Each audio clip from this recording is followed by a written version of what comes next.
आज का बाइबल का वचन सामुएल का दूसरा ग्रंथ अध्याय 7 वचन 4 से 5, 12 से 14, 16।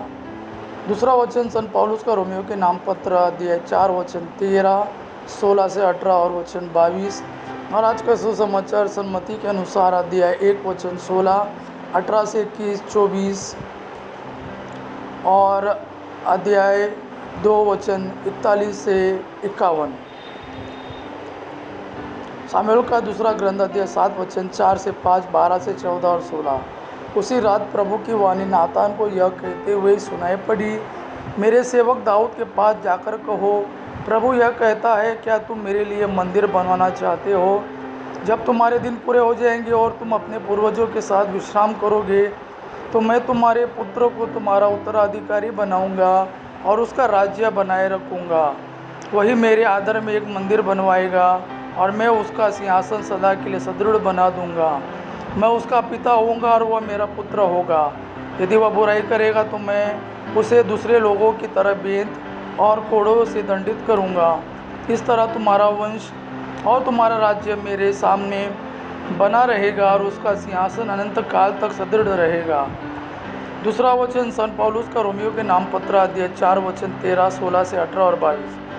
ईश्वर ने इब्राहिम और उनके वंश से प्रतिज्ञा की कि वे पृथ्वी के उत्तराधिकारी होंगे। यह इसलिए नहीं हुआ कि इब्राहिम ने संहिता का पालन किया, बल्कि इसलिए कि उन्होंने विश्वास किया और ईश्वर ने उन्हें धार्मिक माना है। सब कुछ विश्वास पर और इसलिए कृपा पर भी निर्भर रहता है। यह वह प्रतिज्ञा न केवल उन लोगों पर जो संहिता का पालन करते हैं, बल्कि समस्त वंश पर लागू होती है, उन सबों पर जो इब्राहिम की तरह विश्वास करते हैं। इब्राहिम हम सबों के पिता है, जैसा कि लिखा है, मैंने तुमको बहुत से राष्ट्रों का पिता नियुक्त किया है। ईश्वर की दृष्टि में इब्राहिम हमारे पिता है। उन्होंने उस ईश्वर में विश्वास किया जो मृतकों को पुनर्जीवित करता है और जो नहीं है उसे भी अस्तित्व में लाता है। इब्राहिम ने निराशाजनक परिस्थिति में भी आशा रखकर विश्वास किया और वह बहुत से राष्ट्रों के पिता बन गए, जैसा कि उनसे कहा गया था, तुम्हारे असंख्य वंशज होंगे। इस विश्वास के कारण ईश्वर ने उन्हें धार्मिक माना है।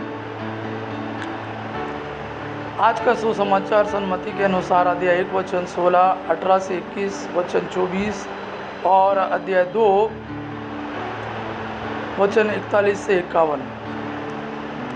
याकूब के से मरियम का पिता यूसुफ और मरियम से ईसा उत्पन्न हुए, जो मसीह कहलाते हैं। मसीह का जन्म इस प्रकार हुआ, उनकी माता मरियम की मंगनी यूसुफ से हुई थी, परंतु ऐसा हुआ कि उनके एक साथ रहने से पहले ही मरियम पवित्र आत्मा से गर्भवती हो गई। उसके पति यूसुफ उसका पति यूसुफ चुपके से उसका परित्याग करने की सोच रहा था, क्योंकि वह धर्मी था और मरियम को बदनाम नहीं करना चाहता था। वह इस पर विचार कर ही रहा था कि उसे स्वप्न में प्रभु का दूत यह कहते दिखाई दिया, यूसुफ, दाऊद की संतान, अपनी पत्नी मरियम को अपने यहाँ लाने में नहीं डरे, क्योंकि उनके जो गर्भ है वो पवित्र आत्मा से है। वे पुत्र प्रसव करेगी और आप उसका नाम ईसा रखेंगे, क्योंकि वह अपने लोगों को उनके पापों से मुक्त करेगा। यूसुफ नींद से उठकर प्रभु के दूत की आज्ञा अनुसार अपनी पत्नी को अपने यहाँ ले आया। यह प्रभु का वाणी है। प्रभु को धन्यवाद। आबा पिता की महिमा और पुत्र यीशु का प्रेम आप पर सदा सर्वदा बना रहे। आमीन।